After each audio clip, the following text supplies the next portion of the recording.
संजय जी, यहाँ तानाशाही नहीं आपको नजर आई, यहाँ लोकतंत्र की हत्या हो रही है आपको नजर नहीं आई। वो माँ माटी मानुष जिसका जिक्र किया जाता है, उस मानवता की हत्या वर्षों होती रही और उसके सच को उजागर करने के लिए पत्रकार को जेल में डाल दिया जाता है। वो तो अपना काम कर रहा था, सिर्फ आप इस तरह से कर रहे थे। न जाने कौन सा जघन्य अपराध रहा हो, न जाने कौन सा वो आतंकी रहा हो कि उसको इस तरह से खींचते हुए ले गए।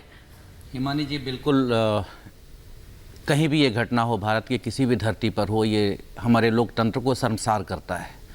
और मैं सिर्फ ये कहना चाहता हूँ भारतीय जनता पार्टी के लिए, सत्ता दल के लिए, कि लगा लो जोर तुम चाहे जितना, तानाशाही के लिए हम भी लड़ते रहेंगे अपनी बेगुनाही के लिए। सच यही है हिमानी जी। ये यहाँ फिट नहीं बैठ रहा है, नहीं लग रहा। फिट कहाँ बैठ रहा है, मैं बैठाऊंगा ना। यदि मैंने कुछ कहा है तो सोच के बोला हूँ।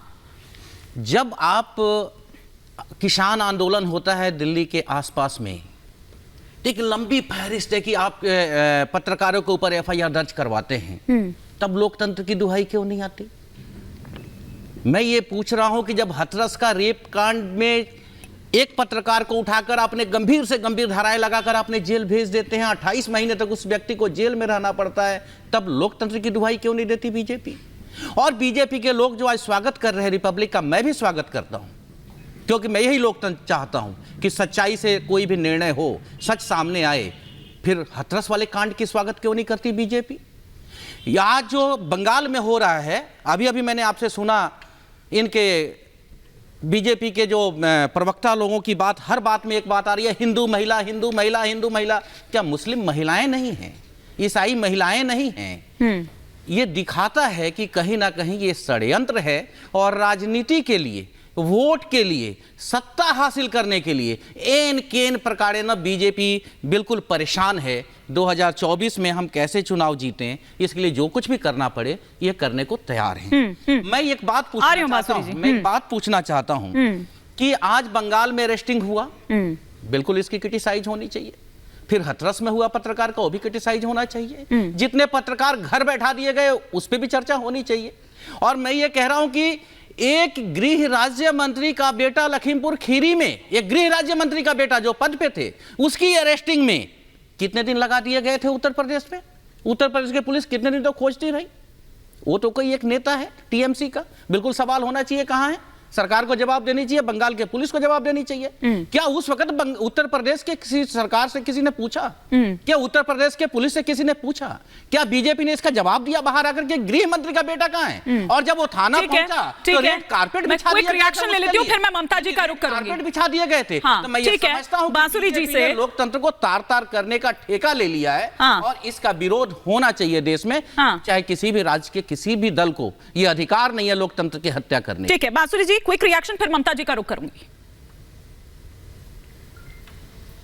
जी बिल्कुल, मैं बताती हूँ लोकतंत्र की हत्या कैसे होती है। ये पहली बार नहीं है कि वायलेंस अगेंस्ट महिलाओं को एक पॉलिटिकल वेपन की तरह यूज करा गया है। मैं आपको बताती हूँ 12 जुलाई 2021 की एनएचआरसी की रिपोर्ट है हिमानी जी। आप जानते हैं कि उस वक्त बंगाल में चुनाव हुए थे, 7,000 महिलाओं के साथ दुष्कर्म और मॉलेस्टेशन की एफआईआर दर्ज हुई थी। उनका क्या कसूर था? ये कि उन्होंने टीएमसी के लिए वोट नहीं डाला था, कि उन्होंने विपक्षी पक्ष के लिए वोट डाला था। अरे ये बहुत पुरानी आदत है टीएमसी की। जानती है आज के दिन 44 एफआईआर शुभेंदु अधिकारी जी के खिलाफ उन्होंने डाल रखी है। और किस प्रकार की एफआईआर है? गोल्ड चेन चोरी की, 5,000 रुपए चोरी की, इस तरह की एफआईआर शुभेंदु अधिकारी जी के जो नेता प्रतिपक्ष हैं उनके खिलाफ डाली है।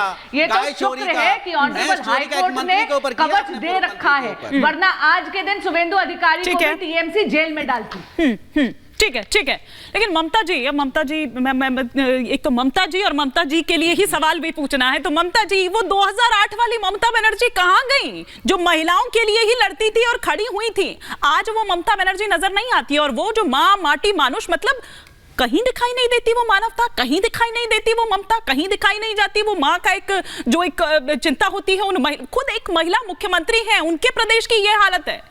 हिमानी जी धन्यवाद। मुझे कई बार बहुत दुख होता है कि मेरा नाम ममता बनर्जी के जैसा है और मैं लगातार उनको निर्ममता बनर्जी बुलाती हूँ और सदैव ये बोलती हूँ कि इनके अंदर ममता नाम की कोई चीज ही नहीं है, इनको अपना नाम बदल देना चाहिए। पॉइंट नंबर 1, आज दूसरी बात जो मैं कह रही हूँ वो ये कि आज एक बार फिर से साबित हो गया रिपब्लिक के साथ कि सत्य परेशान हो सकता है लेकिन पराजित नहीं हो सकता है। संजय जी, दादा थांबा दादा आपको मिल जाएंगे शाम को 500 रुपया ममता बनर्जी से। कर लिया आपने अपनी दिहाड़ी, आपको 500 रुपए दे देंगी ममता बनर्जी। कर लिया आपने दिहाड़ी आज की, कर ली दादा दिहाड़ी। मुझे बोलने दीजिए, हिमानी जी चुप कराइए ना। संजय जी रुक जाइए, एक बार उनको कंप्लीट करने दीजिए, एक बार कंप्लीट करने दीजिए। अभी वरुण पुरोहित जी का तो रिएक्शन भी नहीं आया, ममता जी का पहली बार रिएक्शन में ले रही हूँ। संजय जी थोड़ा सा धैर्य। ममता जी धन्यवाद। देखिए आज एक बार फिर से रिपब्लिक के लिए बात सच हो गई है कि सत्य परेशान हो सकता है लेकिन पराजित नहीं हो सकता है। आज एक बार फिर से भारतवर्ष की पावन भूमि के अंदर एक अहंकारी, निरंकुश और फासिस्ट राजा हार गया, और वो भी एक ईमानदार सच्चे पत्रकार के हाथ से, जिसकी ताकत उसकी कलम और उसका माइक है। अगर आप सच बताने वालों को इस तरीके से डराओगे, धमकाओगे, उन पे इलीगल और गलत तरीके से उनको गिरफ्तार करोगे, तो आपने संतू पाल की मां को खून के आंसू रुलाए। आपने बंगाल की माटी के एक बेटे को जेल में डाल करके मानुष को शर्मसार कर दिया। ये एक चीज हो गई, लेकिन याद रखिएगा, ये 2 लाइनें कभी मत भूलिएगा ममता दीदी, कि जब नाश मनुज पर छाता है तो विवेक पहले मर जाता है। विनाश काले विपरीत बुद्धि, ये तमाम चीजें आप पर इसलिए सटीक बैठ रही हैं क्योंकि संदेश खाली के अंदर जो वहां पर महिलाओं का, नारियों के का गुनहगार है शाहजहां शेख, उसको आपने छुपा के रखा हुआ है, उसको आप पकड़ करके बाहर नहीं निकाल रही हैं। लेकिन जो पत्रकार सच्चाई दिखा रहा है, जो वहां की मां के साथ खड़ा हो रहा है उनका बेटा बन करके, आप उसके पीछे पड़ गई है। कल रात के मैं विजुअल्स देख रही थी जिस प्रकार से उसको 10-12 पुलिस वाले उठा करके बिल्कुल एक छोटी सी नाव के अंदर। आप कहां लेकर के जा रहे थे भाई? आपने बंगाल को क्या बना करके रखा है? आपको क्या लगता है कि बंगाल एक अलग, और क्या गुनाह था उसका? आप हैं, उसके आप कोर्ट भी आप हैं, उसके अंदर प्रशासन पुलिस आप हैं। और दूसरी बात, मैं बंगाल की पुलिस से हाथ जोड़ करके निवेदन करना चाहती हूँ, मेरे परिवार में सर्विस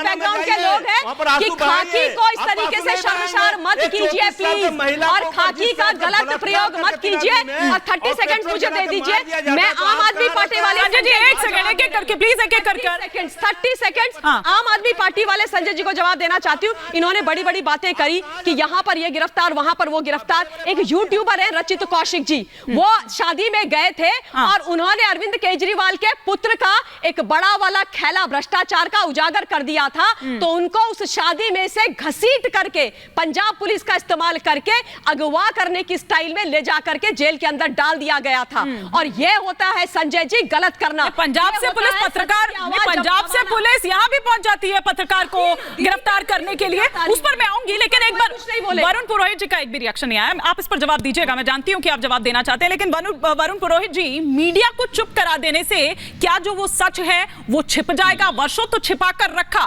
वो सच किसी तरह से सामने ना आ पाए, उसके लिए गुंडागर्दी पर उतर जाएंगे? मतलब इतना नीचे गिर जाएंगे? आपने बहुत अच्छा शब्द का प्रयोग किया हिमानी जी। हमारी जो प्रजातांत्रिक व्यवस्था है, जो पूर्वजों ने संविधान बनाया, उसमें पत्रकारों को एक पिलर बनाया कि भाई मीडिया कोई खबर छापता है, उजागर करता है सत्य, तो उसी से सरकार चलती है। कहीं करप्शन हो रहा है, कहीं गड़बड़ होती है, मीडिया उसको उजागर करता है, तो प्रशासनिक व्यवस्था सही रखने में मदद मिलती है। लेकिन आज के टाइम में सारे दल की बात है, इसको बीजेपी से अलग मत करिए या खाली तृणमूल पे करिए। सारी व्यवस्था ये हो गई पूरे देश के अंदर कि कोई भी गलत काम होता है तो सबसे पहले मीडिया पे अटैक करते हैं, मीडिया छुपा।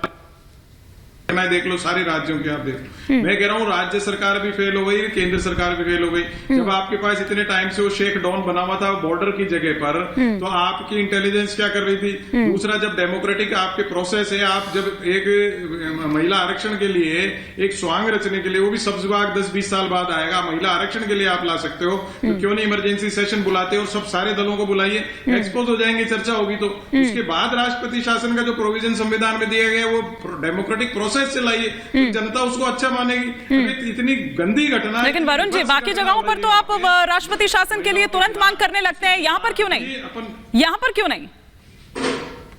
क्या वो 356 यहाँ के लिए अलग हो जाती है? बाकी आपको क्यों नहीं? आप सारे दलों का नहीं, सर्वदलीय बैठक बुलाए तुरंत, आज ही रात में बुलाए थे, विभत्स घटना हुई है और आप उसके खिलाफ एक्शन क्यों नहीं ले रहे? मैं ये कहना चाह रहा हूं, आप इसको पॉलिटिकल, सारी पार्टियां पॉलिटिकल प्रोपेगेंडा क्यों बना रही है? केंद्र सरकार की ड्यूटी है देश को संभालने की। अगर राज्य सरकार फेल हो रही है तो केंद्र सरकार उसको काबू में ले, क्यों नहीं ले रही?